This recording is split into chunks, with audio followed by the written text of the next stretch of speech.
ओम शांति।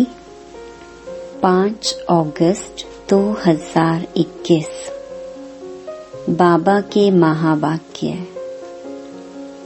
मीठे बच्चे, बाबा आए हैं तुम्हारी तकदीर जगाने। पावन बनने से ही तकदीर जगेगी। प्रश्न: जिन बच्चों की तकदीर जगी हुई है उनकी निशानी क्या होगी? उत्तर: वे सुख के देवता होंगे। बेहद के बाप से सुख का वर्षा लेकर सबको सुख देंगे। कभी भी किसी को दुख नहीं दे सकते।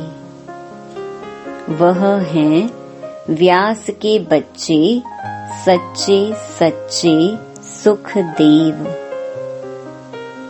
दूसरा, वह 5 विकारों का संन्यास कर सच्चे सच्चे राजयोगी, राज ऋषि कहलाते हैं। तीसरा, उनकी अवस्था एक रस रहती है। उन्हें किसी भी बात में रोना नहीं आ सकता। उनके लिए ही कहते हैं मोह जीत। गीत: तकदीर जगाकर आई हूँ। ओम शांति।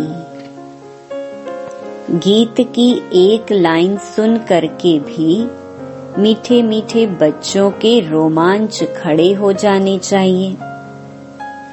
है तो कॉमन गीत, परंतु इनका सार और कोई नहीं जानते। बाप ही आकर हर गीत शास्त्र का अर्थ समझाते हैं। मीठे मीठे बच्चे यह भी जानते हैं कि कलयुग में सबकी तकदीर सोई हुई है। सतयुग में तकदीर जगी हुई रहती है।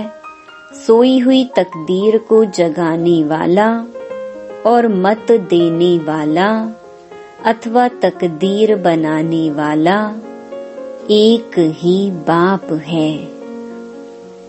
वही बैठ बच्चों की तकदीर जगाते हैं। जैसे बच्चे पैदा होते हैं और तकदीर जग जाती है। बच्चा जन्मा और उनको यह पता चल जाता कि हम वारिस हैं। हूबहू यह बेहद की बात है।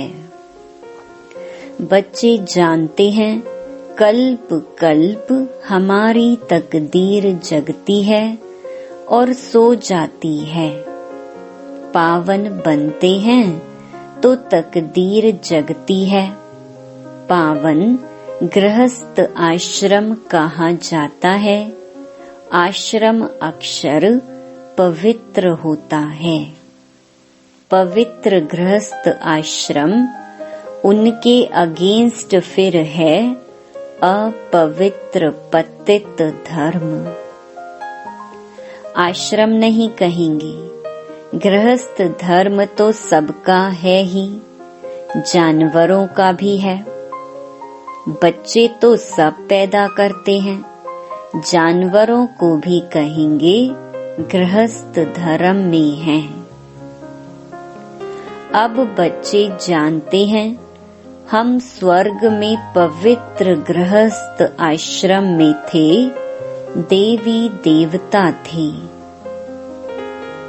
उन्हों की महिमा भी गाते हैं। सर्व गुण संपन्न 16 कला संपूर्ण। तुम खुद भी गाते थे। अभी समझते हो हम मनुष्य से सो देवता फिर से बन रही हैं। देवी देवताओं का धर्म है। फिर ब्रह्मा विष्णु शंकर को भी देवता कहते हैं।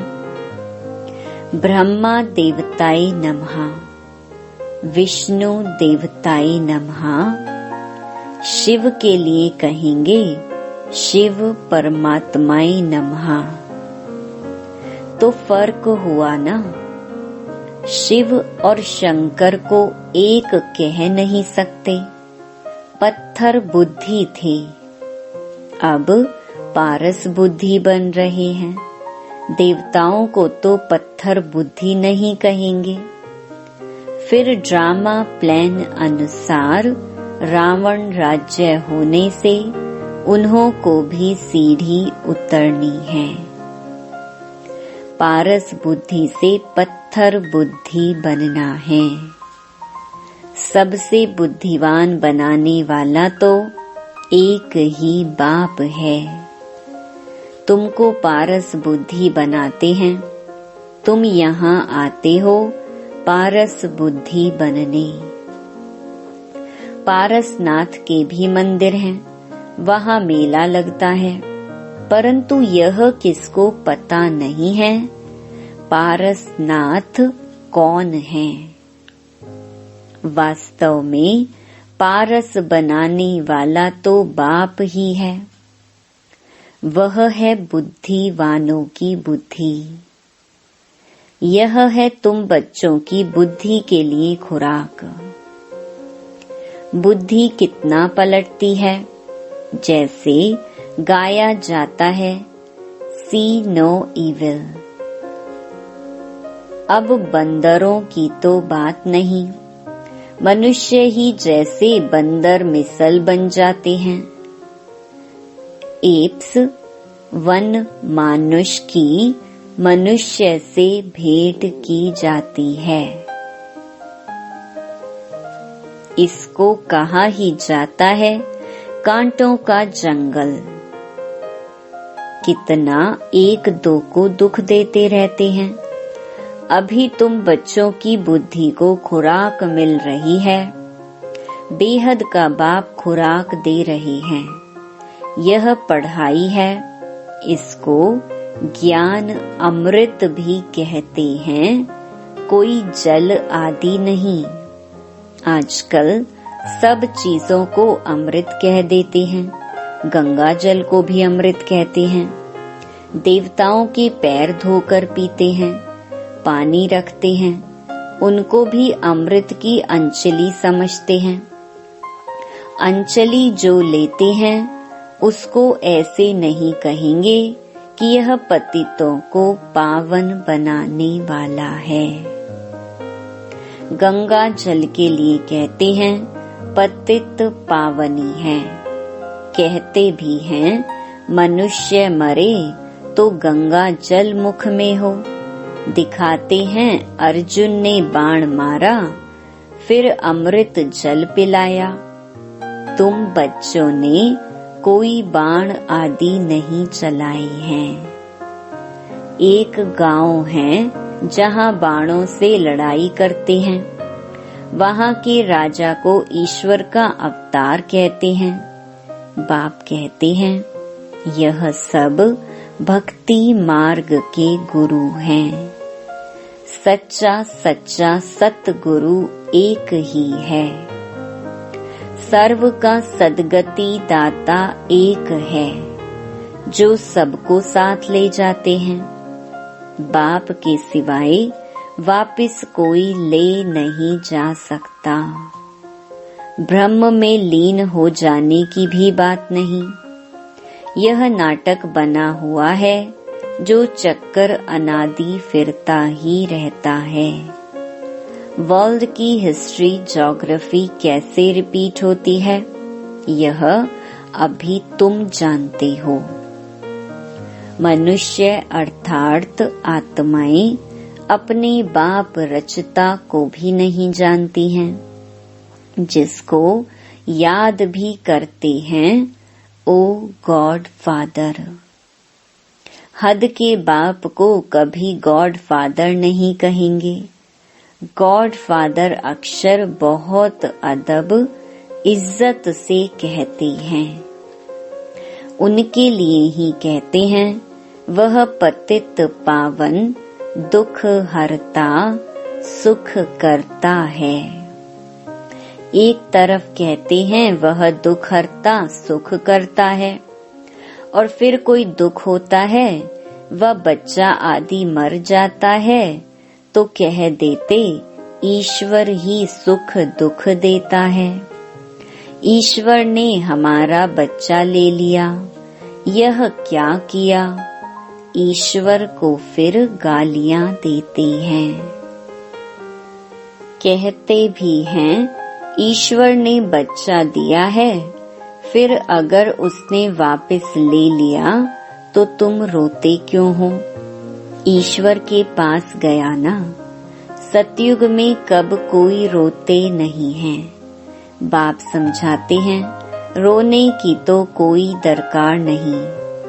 आत्मा को अपने हिसाब किताब अनुसार जाकर पाठ बजाना है।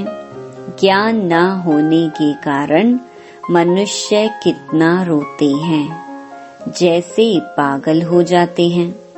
यहाँ तो बाप समझाते हैं अम्मा मरे तो भी हलवा खाना, बाप मरे तो भी हलवा खाना, नष्टो मोहा होना है।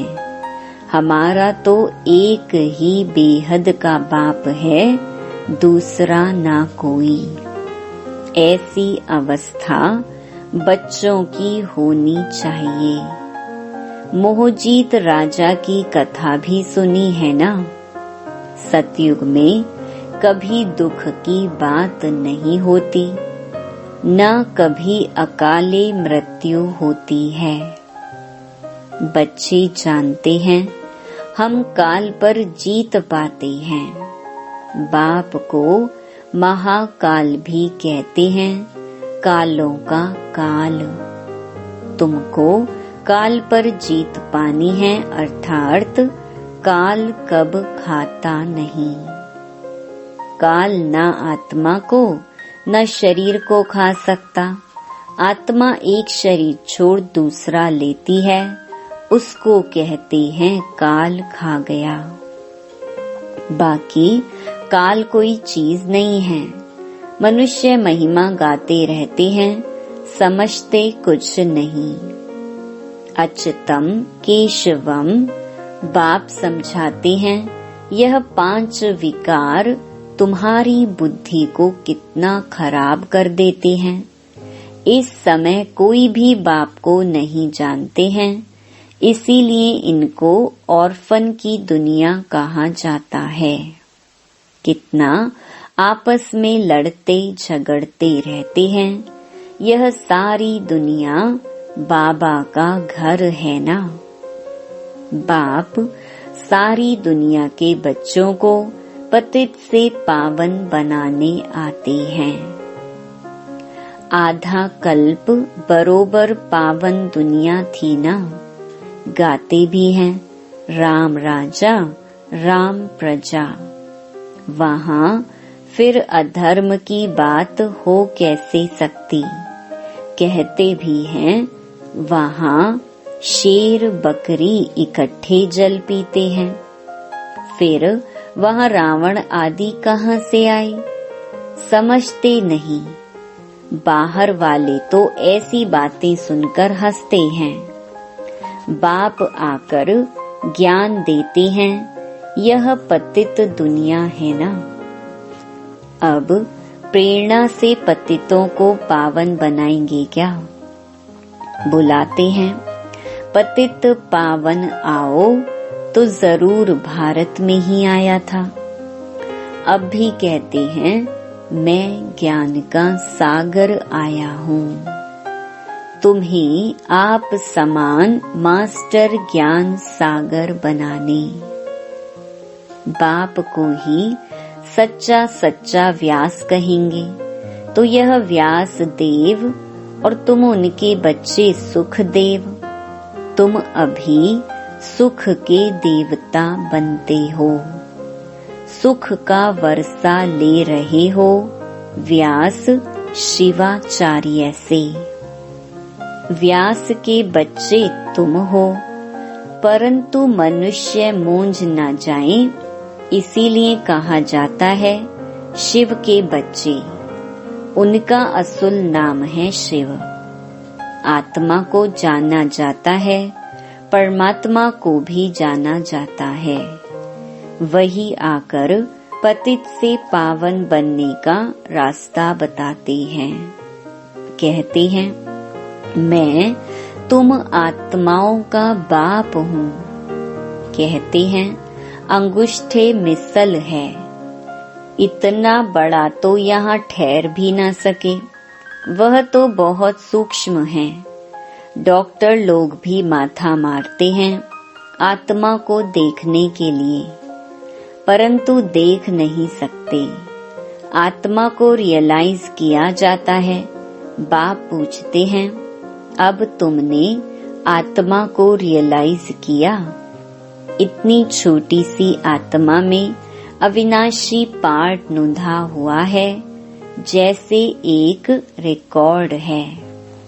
पहले तुम देह अभिमानी थे, अभी देही अभिमानी बने हो। तुम जानते हो हमारी आत्मा 84 जन्म कैसे लेती रहती है, उनका एंड नहीं होता। कोई कोई पूछते हैं, यह ड्रामा कब से शुरू हुआ? परंतु यह तो अनादि है। यह कभी विनाश नहीं होता। इनको कहा जाता है बना बनाया अविनाशी वर्ल्ड ड्रामा। वर्ल्ड को भी तुम जानते हो।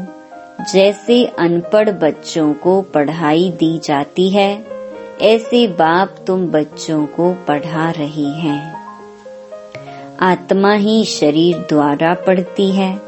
यह है पत्थर बुद्धि के लिए फूड। बुद्धि को समझ मिलती है। तुम बच्चों के लिए ही बाबा ने चित्र बनवाए हैं। बहुत सहज हैं। त्रिमूर्ति ब्रह्मा विष्णु शंकर। अब ब्रह्मा को त्रिमूर्ति क्यों कहते हैं? देव देव महादेव एक दो के ऊपर रखते हैं, अर्थ कुछ भी नहीं जानते। अब ब्रह्मा कैसे हो सकता, जबकि ब्रह्मा को प्रजापिता कहा जाता है? तो सूक्ष्म वतन में वह देवता कैसे हो सकता? प्रजापिता ब्रह्मा तो यहाँ होना चाहिए। यह बातें कोई भी शास्त्र में है नहीं। बाप कहते हैं, मैं इस शरीर में प्रवेश कर इन द्वारा तुमको समझाता हूँ, इनको अपना रथ बनाता हूँ। इनके बहुत जन्मों के अंत में मैं आता हूँ। यह भी 5 विकारों का संन्यास करते हैं। संन्यास करने वाले को योगी ऋषि कहा जाता है। अभी तुम राज ऋषि हो। तुम प्रतिज्ञा करते हो। वह सन्यासी लोग तो घर बार छोड़ चले जाते हैं। यहाँ तो स्त्री पुरुष इकट्ठे रहते हैं। कहते हैं हम विकार में कभी नहीं जाएंगे। मूल बात है ही विकार की। तुम जानते हो शिव बाबा रचयिता है। वह नई रचना रचते हैं। वह बीज रूप सत्य चित्त आनंद का सागर, ज्ञान का सागर है।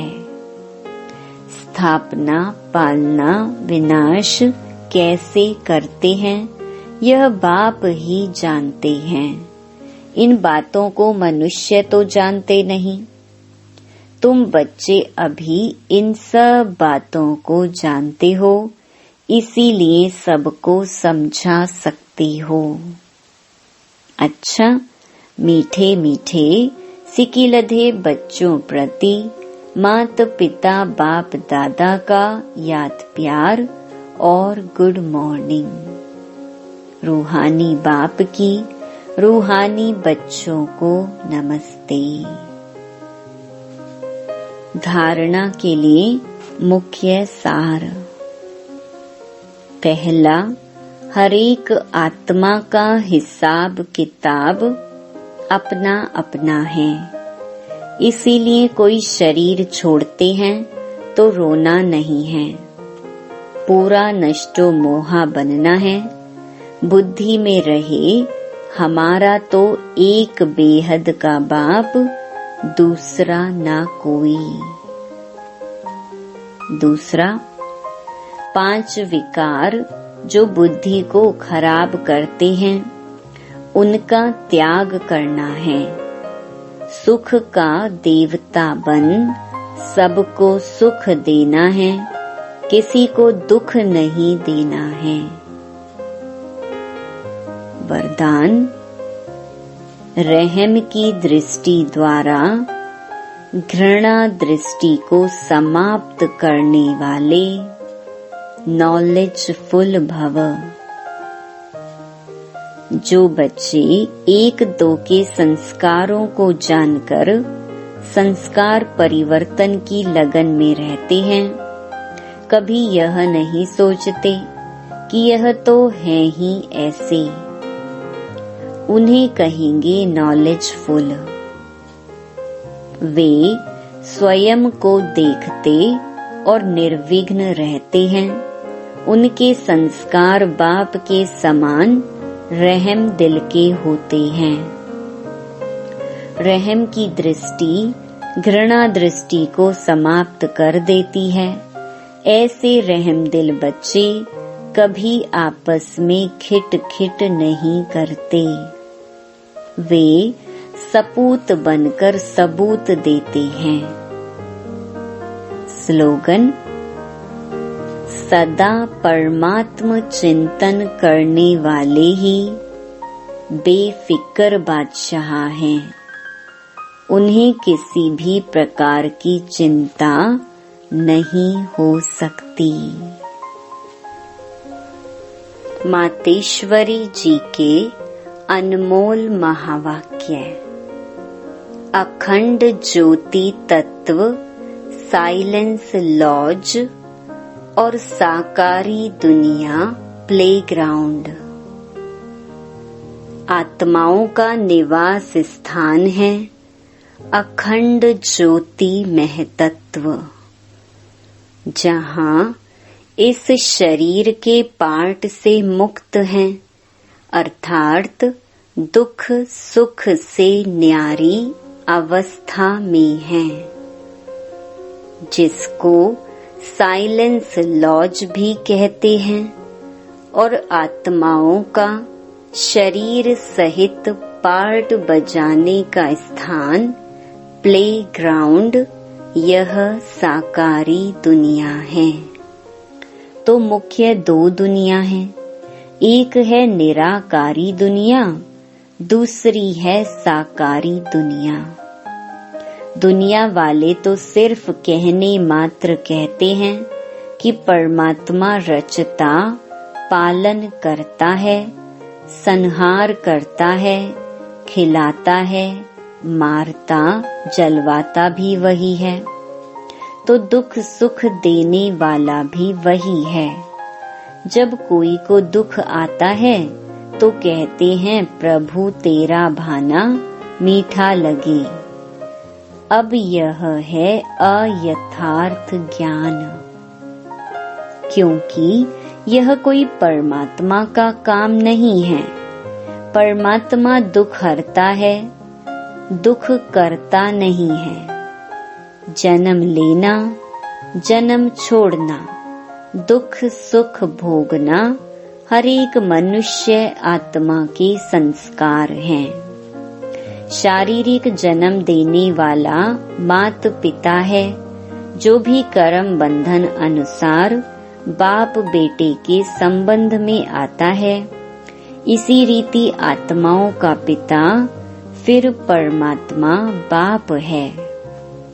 वो कैसे बेहद रचना की स्थापना पालना करता है, कैसे वो अपने 3 रूप ब्रह्मा विष्णु शंकर का रचयिता है, फिर इन आकारी रूपों द्वारा दैवी सृष्टि की स्थापना आसुरी दुनिया का विनाश और फिर दैवी दुनिया की पालना करवाता है।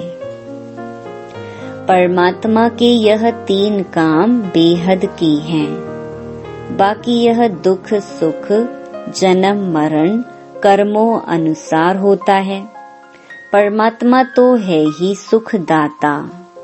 वो कोई अपने बच्चों को दुख नहीं देता। अच्छा, ओम शांति।